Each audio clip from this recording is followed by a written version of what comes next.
भोगावं लागतं। कर्म हे आपलंच असतं म्हणून कर्माचा दोष विनाकारण कुणाला द्यायचा नाही। काही काही लोक कीर्तन संपलं की आम्हाला भेटतात आणि म्हणतात ताई पूर्वी आमचं खूप चांगलं चाललं होतं पण त्या शेजारच्यानं माझं पार वाटोळं केलं। मला सांगा शेजारचं या जगामध्ये आपलं वाईट करणारं कुणीच नाही, तो फक्त निमित्त मात्र असतो। कर्म हे आपलंच असतं, तो निमित्त मात्र होतो। मग ऐका, आपलं कर्म हे आपल्याला कसं भोगावं लागतं एक सुंदर उदाहरण सांगते, पण ते उदाहरण करण्याकरता तुम्हालाही थोडं बोलायचंय। तुम्हाला सगळ्यांना बोलता येतं ना, म्हणजे येतं ना सगळ्यांना, मग तुम्हालाही थोडंसं बोलायचं, बोलले तर अर्ध पाकिट तुम्हालाच चालेल असं। बघा आता आपलं कर्म हे आपल्याला कसं भोगावं लागतं। बघा एक मनुष्य रस्त्यानं चालला होता, रस्त्यानं चाललेला असताना एका बंगल्याच्या आवारामध्ये त्याला एक हापूस आंब्याचं झाड दिसलं। आता सध्या आंब्यांचा सीझन नाहीये, पण हापूस आंबा असल्यामुळे त्याला असे मोठे मोठे 10-12 आंबे आले होते। त्यानं विचार केला आजूबाजूला कोणी दिसत नाही आणि एक आंबा चोरला तर काय फरक पडतो, म्हणून तो मनुष्य तो आंबा चोरण्याकरता त्या आंब्याच्या झाडाजवळ गेला। आता पहिला प्रश्न असा, आंबा बघितला कोणी? बघितला कोणी? महिला मंडळ डोळ्याने, चालत गेले, पाय तोडला, हाताने खाल्ला, तोंडाने चव घेतली, जिभेने गेला, पोटात तृप्त झालं, मन तृप्त झालं, म्हटलं वा आंबा किती गोड लागतोय। तेवढ्यात घर मालकाने बघितलं, घर मालक पाठीमागून एवढी मोठी काठी घेऊन आला आणि त्याच्या पाठीमध्ये काठी अगदी एवढी जोरात काठी मारल्याबरोबर दुःख झालं मनाला, पण पाणी कुठून आलं? डोळ्यातून, कारण आंबा कोणी बघितला होता म्हणून ज्याचं कर्म त्याला। उद्यापासून अजिबात कोणाला दोष द्यायचा नाही, कर्म हे आपलंच असतं पण विनाकारण आपण एखाद्याला दोष देतो।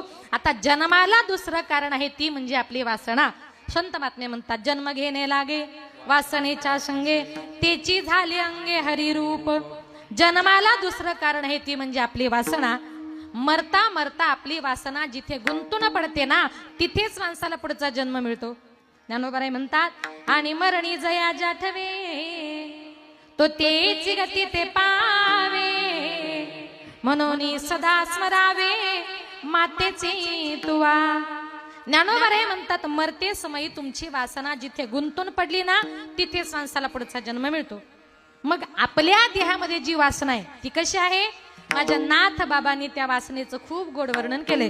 वासना वढाळ गाय गडानो, वासना वढाळ वासना वढाळ गाय गडानो, वासना वढाळ वासना वढाळ गाय गडानो, वासना वढाळ वासना वढाळ गाय गडानो, वासना वढाळ हिचा हाणून मोडावा पाय, मोडावा हिचा हाणून मोडावा पाय, मोडावा गाय गडानो, वासना वढाळ वासना वढाळ गाय गडानो, वासना वढाळ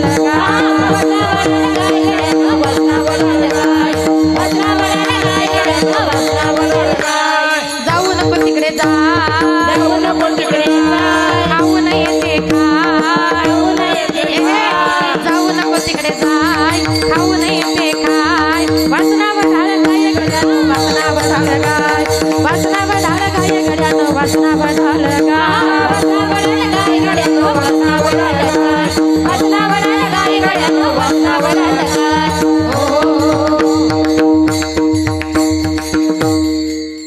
नाथ बाबा म्हणतात आपल्या देहामध्ये जी वासना आहे ती कशी आहे? वासना ओढाळ गाय।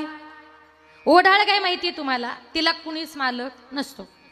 एखाद्या शेतकऱ्याचं हिरवंगार पीक दिसलं की ती गाय त्या शेतावर येते।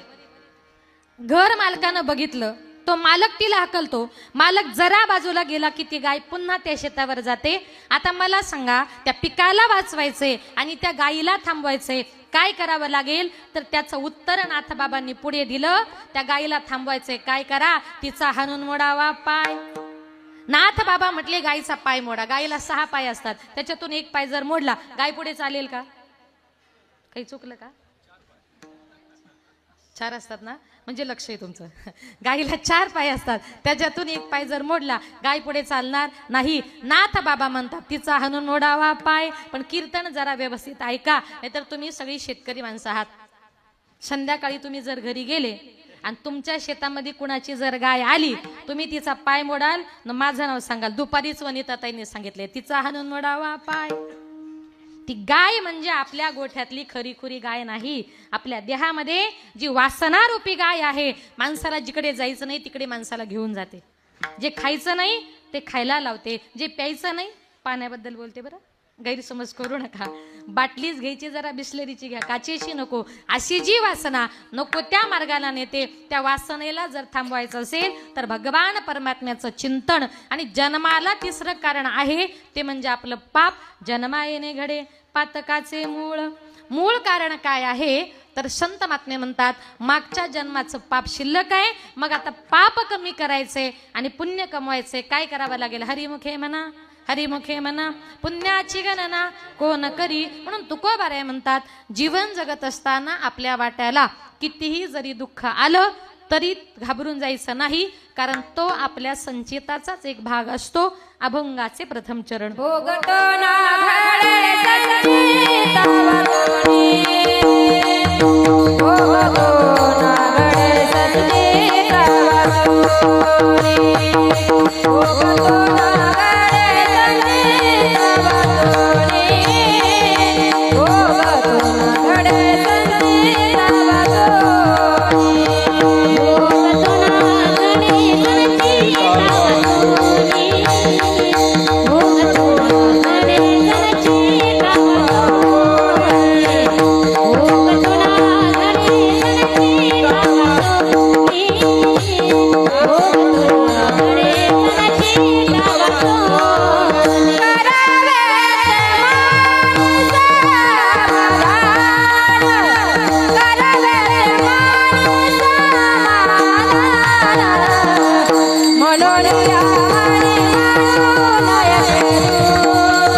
न घडे संचिता वाचोनी, करावे ते मनी समाधान. तुकोबाराय म्हणतात कुठल्याही माणसाच्या जीवनामध्ये कुठलाही भोग हा त्या माणसाच्या संचित कर्माशिवाय आपल्या जीवनामध्ये घडत नाही. म्हणून संत महात्म्यांनी आपल्याला जो मार्ग दाखवलाय त्या मार्गाने तुम्हाला मला प्रत्येकाला जायचंय. संत महात्म्यांनी आपल्याला हरिपाठाचा, कीर्तनाचा, भजनाचा, पंढरीचा मार्ग दाखवला. मार्ग आहे नीट पंढरीचा. म्हणून संतांनी सांगितलेल्या मार्गाने आपल्याला जायचंय, कारण कोण कधी जाईल याची गॅरंटी नाहीये. आज आपण या ठिकाणी बसलोय, बोलतो, हेच खरे. उद्या आपलं काय होईल आपण सांगू सुद्धा शकत नाही. म्हणून मरणाची परंपरा अखंडित आहे आणि मरणाची परंपरा अबाधित आहे. आपण किती जरी ठरवलं मला मरायचं नाही, मरण नावाची गोष्ट अजूनपर्यंत कधी कुणाला चुकलेली नाही. मग बघा, एका गावात एक स्त्री, तिने विचार केला, ती रात्रंदिवस कष्ट करायची, तिचा नवरा रोज घरी दारू पिऊन यायचा, तिला हाणायचा, मारायचा. त्या बाईनं मनामध्ये विचार केला, म्हटली माझा नवरा दिवसभर जेवढे काही पैसे कमवतो सगळ्या पैशाची घरी दारू पिऊन येतो, बरं आल्यावर मला मारतो, झोडतो, मग याच्या हातून रोज मार खाऊन खाऊन मरण्यापेक्षा डायरेक्ट मेलेलंच बरं. तिने ठरवलं, म्हटले आज रात्री 12 वाजता नवरा झोपला, मुलं झोपले, संपूर्ण गाव झोपला का गावाच्या बाहेर कुठेतरी जायचं आणि एखाद्या ठिकाणी जीवच द्यायचा. ती बाई संसाराला फार कंटाळली. रात्रीच्या वेळेला सगळा गाव झोपला, मुलं झोपले, नवरा झोपला आणि रात्रीच्या वेळेला तिने ठरवलं आज जीव द्यायचा. 12च्या नंतर ती बाई चालली जीव द्यायला. आता चालली जीव द्यायला, पण हातामध्ये घेतला कंदील, महिला मंडळ. जीव द्यायला चालली, हातामध्ये घेतला कंदील, गावच्या वेशीपर्यंत गेली. एकानं विचारलं, ताई अहो एवढ्या रात्री 12 वाजता एकट्या चालल्या कुठे? ती म्हटली, काय सांगू साहेब, माझा नवरा खूप दारू पितो, घरी येऊन मला त्रास देतो, मारतो, झोडतो. मग त्याच्या हातून रोज मार खाऊन खाऊन मरण्यापेक्षा डायरेक्ट मेलेलंच बरं. म्हटली मी चालले जीव द्यायला. तो म्हटला, का हो ताई, तुम्ही जीव द्यायला चालल्या, मग हातात कंदील कशाला? ती म्हटली, साहेब रस्त्यानं चालताना कुठे विंचू काटा दिसला तर बघायला. आता मला सांगा, ती मरायलाच चालली, ती विंचू चावून मेली काय कशी मेली काय, फरक काय पडतो? पण मनुष्य सगळ्यात जास्त प्रेम कशावर करतो? आपल्या देहावर करतो. आणि करावं. इतका सुंदर अनमोल असा हा नरदेह माझ्या भगवान परमात्म्याने आपल्याला दिलाय, तो इतका अनमोल आहे. मनुष्य जन्मान मोल रे, मिट्टी में मत घोल रे, अब जो मिला है फिर ना मिलेगा, कभी नहीं कभी नहीं कभी नहीं. इतका सुंदर नरदेह दिलाय, तो वाईट मार्गाने खर्च करायचा नाही, तर भगवान परमात्म्याच्या चिंतनामध्ये आपल्याला तो खर्च करायचा आहे. आता ऐका, तुकोबरायांनी म्हटलं की कुठल्याही माणसाच्या जीवनामध्ये कुठलाही भोग हा संचित कर्माशिवाय घडत नाही. आता संचित कर्म म्हणजे काय, तर मागच्या जन्माचं साचून ठेवलेलं कर्म. आता आपलं कर्म हे आपल्याला कसं भोगावं लागतं ऐका. ज्या वेळेला माझे संत सज्जन महाराज जगन्नाथपुरीची रथयात्रा करण्याकरता निघाले होते, रस्त्याने मुक्काम दर मुक्काम करत करत चाललेले असताना संध्याकाळच्या वेळेला एका गावामध्ये मारुतीचं मंदिर दिसलं. म्हणून महाराज त्या मंदिरामध्ये मुक्काम करता थांबले.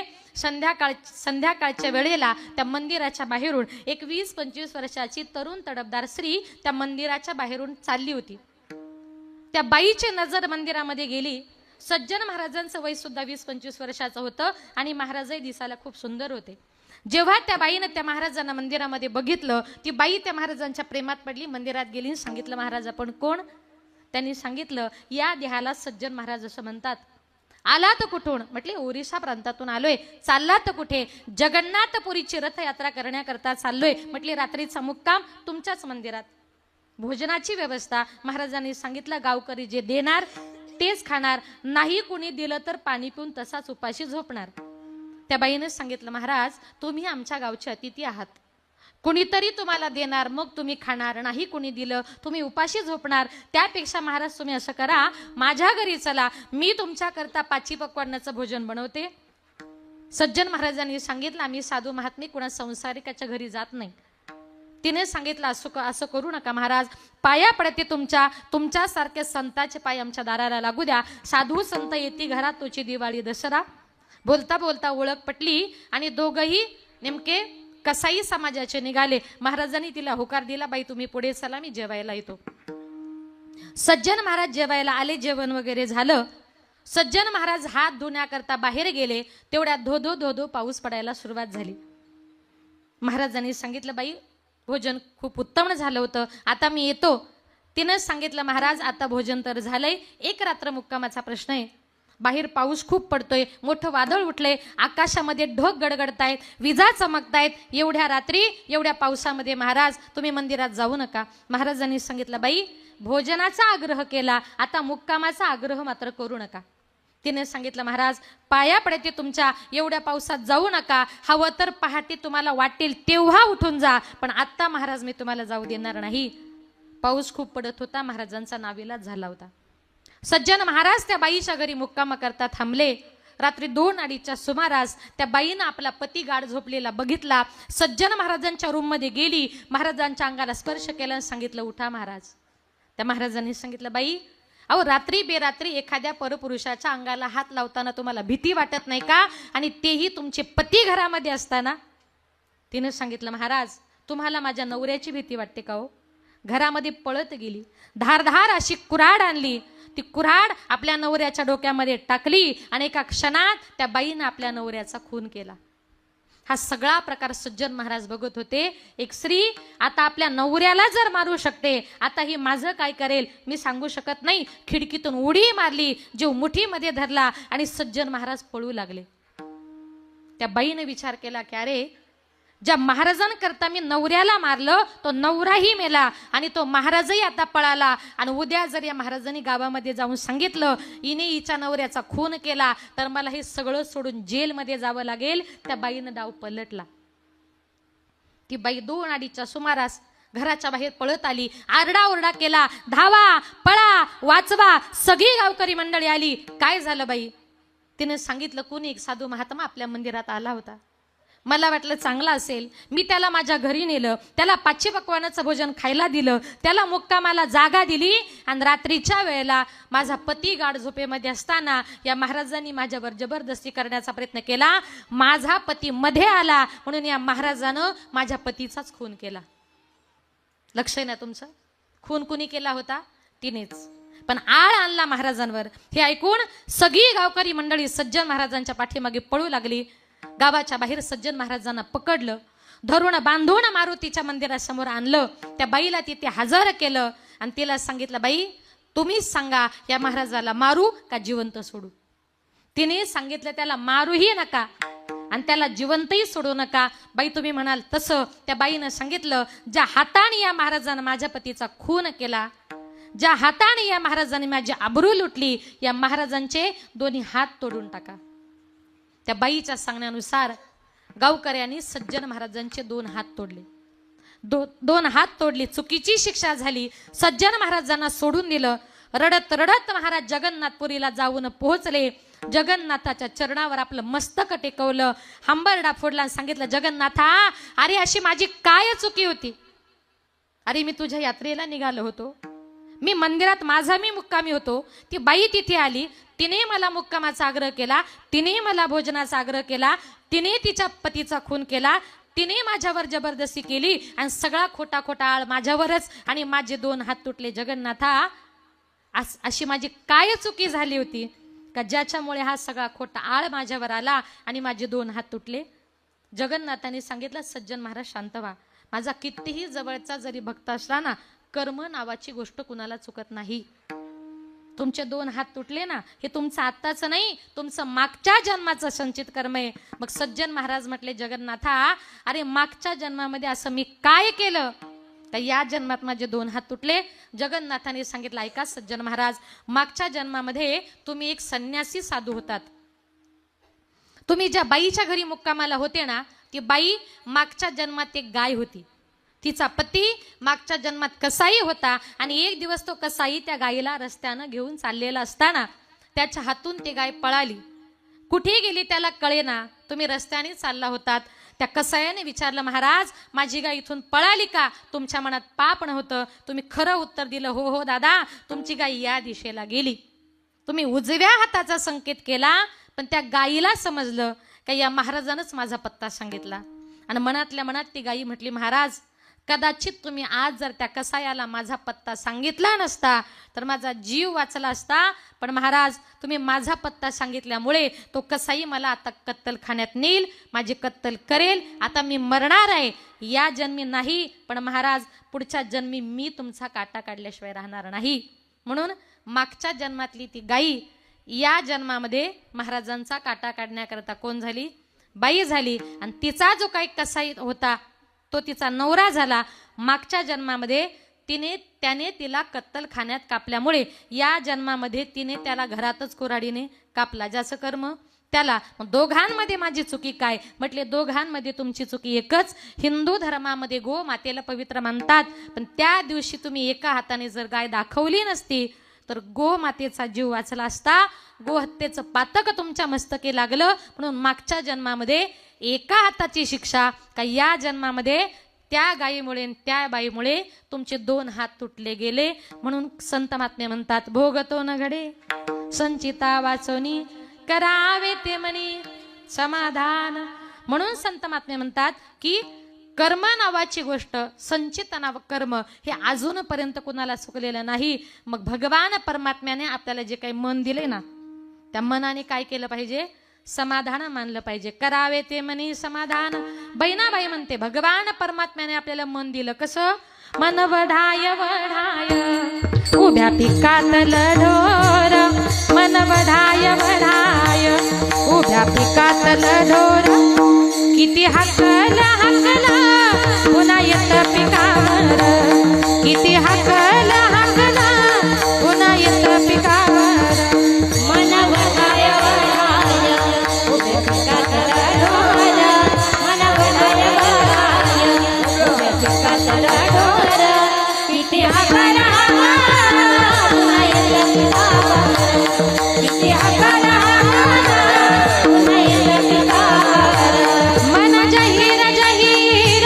त्याच न्याला रे तंतर, मन जहीर जहीर त्याच न्याला रे तंतर, अरे इसू साप बळा त्याले उतारे मंतर, अरे इसू साप बळा त्याले उतारे मंतर, किती हाकला हाकला पुन्हा येत पिकावर, किती हाकला हाकला पुन्हा येत पिकावर, मन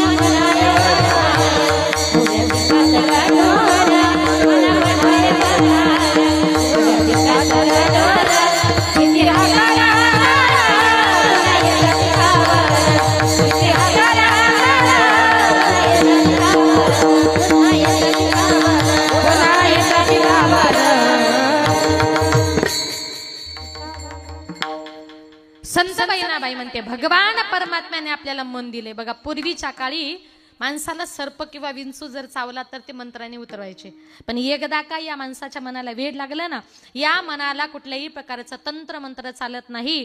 म्हणजे मन, बहिणाबाई म्हणते मन जहीरा जहीरा त्याच न्याला रे तंतर, अरे इचू साप बरा त्याले उतारे मंतर. एकदा का या मनाला वेड लागलं, एकदा का मनुष्य संसाराकरता वेडा झाला का त्याच्यातून बाहेर निघणं शक्य नाही. म्हणून संत महात्मे म्हणतात आपण या संसारामध्ये जन्माला आलोत ना, हे आयुष्य भगवान परमात्म्याने आपल्याला जे दिले, या नरदेहाचा तुम्हाला मला प्रत्येकाला चांगल्या प्रकारे वापर करून घ्यायचा आहे. आणि या मनुष्य देहाने जन्माला आल्यानंतर आपल्याला भगवान परमात्म्याचं फक्त चिंतन करायचंय. मग संत महात्मे म्हणतात या देहानं जन्माला आलात ना, संसाराच्या फेऱ्या मारून फायदा नाही. काही काही लोकांना अजूनपर्यंत हरिपाठ कीर्तन भजन कशाला म्हणतात ते कळत नाही.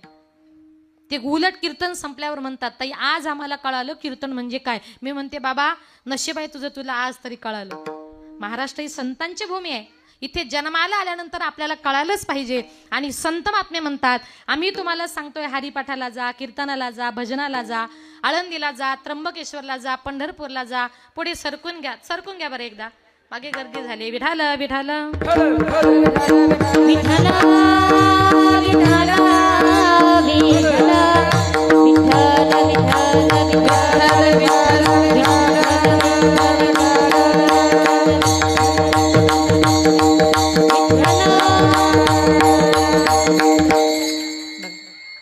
मग संत महात्म्या आपल्याला जो काही मार्ग सांगतात, बसून घ्या. महिला मंडळ बोलू नका. झालं का तुमचं? करू सुरुवात. बघा मग संत महात्मे म्हणतात या नरदेहाने आपल्याला भगवान परमात्म्याचं चिंतन करायचंय. आणि जी लोक संत महात्मे सांगून सुद्धा ऐकत नाही, त्यांनी जर देवाचं चिंतन केलं नाही तर त्यांची फजिती काय होते ऐका. एका जंगलामध्ये एका झाडावर एक माकड आणि माकडीन दोघ जण बसले होते. कोण बसले होते? महिला मंडळ कुठं बसले होते? हा म्हणजे लक्ष आहे तुमचं, वा असंच लक्ष द्या. दोघ जण नवरा बायको बसले होते. दोघा नवरा बायकोच्या छान गप्पा चालू होत्या. आणि गप्पा चालू असताना तेवढ्यात त्या विहिरीतून आकाशवाणी झाली, जो कोणी प्राणी या विहिरीमध्ये उडी मारेल त्याला मनुष्य जन्म प्राप्त होईल, आणि जो कोणी मनुष्य या विहिरीमध्ये उडी मारेल त्याला प्राण्याचा जन्म प्राप्त होईल. आता ही आकाशवाणी त्या माकडीने ऐकली आणि ती माकडीन त्या माकडाला म्हणते अहो मनुष्य जन्म प्राप्त करण्याची संधी आली, चला मारायचे का उडी? त्या माकडानं सांगितलं नको. पण स्त्रियांचं मन कसं जरा भावनिक असतं ना, ती लगेच भावनिक झाली. ऐका म्हटली अहो इतका सुंदर मनुष्य देह आहे जो एक एक योनी कोटी कोटी फेरा घेतल्यानंतर माणसाला प्राप्त होतोय, तो अनायासही आज आपल्याला मिळणार आहे. नाही कशाला म्हणतात चला मारू उडी? त्यानं सांगितलं नको. तिने सांगितलं ऐका माझं येडीचं एकदाच ऐका म्हटली. त्यानं सांगितलं तो इतकी आग्रह करते ना तुझ्या सांगण्यावरून उडी मारू, पण उडी मारताना दोघांनी बरोबर, नाही तर मी मारायचो उडी आणि तू राहायची वरती बसून, असं नको व्हायला. ती म्हटली तेवढा बायकोवर विश्वास नाही का? हवं तर म्हटली माझा हात पकडा, तुम्ही 1 2 3 म्हणा, तुम्ही 3 म्हटले की आपण उडी मारू. त्या माकड्याने बायकोचा असा पॅक हात पकडला. ते माकड म्हटलं 1 2 3, 3 म्हटलं की दोघा नवरा बायकोने त्या विहिरीमध्ये उडी मारली. आता उडी मारल्याबरोबर त्या माकडाचा झाला दिव्य पुरुष आणि त्या माकडीनीची झाली सुंदर स्त्री. आता दोघे जण नवरा बायको विहिरीच्या वरती आले. एकमेकांकडे बघू लागले. ती म्हणते तुम्ही किती छान दिसताय, तो म्हणतो तू किती छान दिसतेय. ती म्हटली अहो छान दिसायचं राहू द्या, आता इतका सुंदर मनुष्य देह प्राप्त झालाय ना, चला पटकन कुठेतरी जाऊ, एखादा गुरु करू, गळ्यामध्ये माळ घालू, हरिपाठाला काय, भजनाला काय, कीर्तनाला काय, आळंदीला काय, पंढरपूरला काय, आणि इथून पुढचं उरलेलं सगळं आयुष्य भगवान परमात्म्याच्या चरणी खर्च करू. त्या माकडानं सांगितलं अगं तुझ्या सांगण्यावरून आता माकडाचा माणूस झालो, आणि आता तू म्हणते गळ्यामध्ये माळ घालायची, हरिपाठाला जायचं, कीर्तनाला जायचं, भजनाला जायचं, म्हणजे तू मला गळ्यामध्ये माळ घालणार आणि माझं खाणं पिणं सगळं बंद करणार, माझ्याच्याने काय ते जमणार नाही. असे कितीतरी बायका नवऱ्यांना सांगायचा प्रयत्न करतात, पण माकडं ऐकत, म्हणजे माकडाचं म्हटलं माणसांचं नाही, ते ऐकायलाच तयार नाही. त्यानं सांगितलं नाही नाही तू मला गळ्यामध्ये माळ घालशील, आळंदी त्र्यंबकेश्वरला नेशील, त्यापेक्षा म्हटलं माझं माकडाचंच बरे, मी परत विहिरीमध्ये उडी मारतो. तिनं सांगितलं ऐका नका मारू उडी, परत हा मनुष्य जन्म मिळणार नाही. तो म्हणायचा नाही नाही तू मला माळ घालायला लावशीलच, आता मी ऐकणारच नाही. आता बघा एका गावात कीर्तनाला गेले नाही, कीर्तन संपलं, 80 वर्षाची आजी पळतच आली वाशी आणि म्हटलं काय झालं आजी, म्हटलं ताई मला तुमच्या हातून माळ घालायची. म्हटलं आई मी तुमच्यापेक्षा कितीतरी लहान आहे, तुम्हाला माझ्या हातून माळ घालावं असं का वाटलं. ती म्हटली ताई आता कुठं चावतं का, या परमार्थाला अर्थ नाही बरं का. मग त्यानं सांगितलं की माझं माकडाचं बरी, म्हटलं मी आता परत उडी मारतो. तिनं सांगितलं ऐका ऐका म्हणता म्हणता त्याने काय बायकोच ऐकलं नाही, आणि त्या पुरुषानं जी विहिरीमध्ये उडी मारली, उडी मारल्याबरोबर त्या माणसाचं झालं परत माकड. बघा जे पुरुष लोक आपल्या बायकोचं चांगलं ऐकत नाही, एक दिवस त्यांचं माकडच होतं. चांगलं म्हटलं सगळंच नाही, कधी कधी आपली बायको चांगली पण सांगत असते, आणि म्हणून चांगलं कधीतरी ऐकत जा. आता त्याचं माकड झालं, ते माकड परत विहिरीच्या वरती आलं.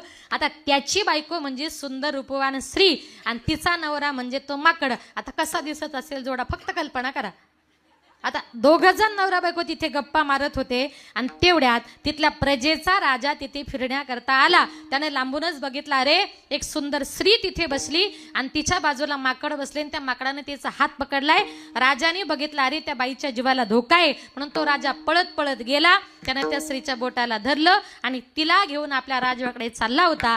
ते माकड पाठीमागून रडत होतं, उड्या मारत होतं, सांगत होतं राजे साहेब अहो माझी बायको आहे, नेऊ नका तिला, माझी बायको आहे, नेऊ नका तिला, पाया पडतो तुमच्या. आता मला सांगा माकडाने किती सांगितलं ही सुंदर बायको माझी आहे, मग माकडाला बायको मिळेल. म्हणून प्रत्येक मायबापाने एक लक्षात ठेवा, आत्ताच्या काळामध्ये माकडांना बायका मिळत, लक्षात आलं का, आत्ताच्या काळामध्ये माकडांना बायका मिळत नाही. म्हणून ज्या ज्या मायबापाला आपल्या मुलाचं काहीतरी चांगलं व्हावं, कल्याण व्हावं असं जर वाटत असेल तर लहानपणापासूनच एखाद्या चांगल्या पंथामध्ये पाठवा, वारकरी संप्रदायामध्ये पाठवा, त्यांच्या गळ्यामध्ये माळा घाला, त्यांना चांगल्या मार्गाला लावा.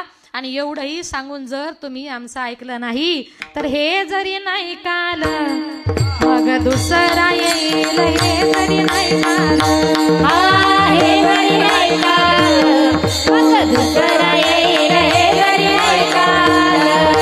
सरते शबरी बा काळ बांधून नेल, सरते शबरी बा, सरते शबरी बा काळ बांधून नेल, सरते शबरी बा. एका जनार्दनी आमचे काय वादाहीन, एका जनार्दनी आमचे काय वादाहीन, एका जनार्दनी आमचे काय वादाहीन, एका जनार्दनी आमचे काय वादाहीन.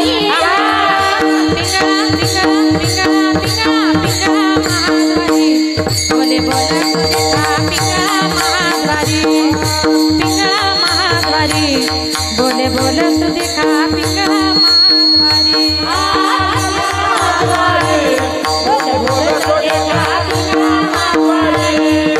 पिंगळा महाद्वारी, बोले बोलत देखा पिंगळा महाद्वारी. टाळी वाजवा, टाळी वाजवा, प्रत्येकाने टाळी वाजवा, आपल्या मनुष्य देहाचं सार्थक करून घ्या.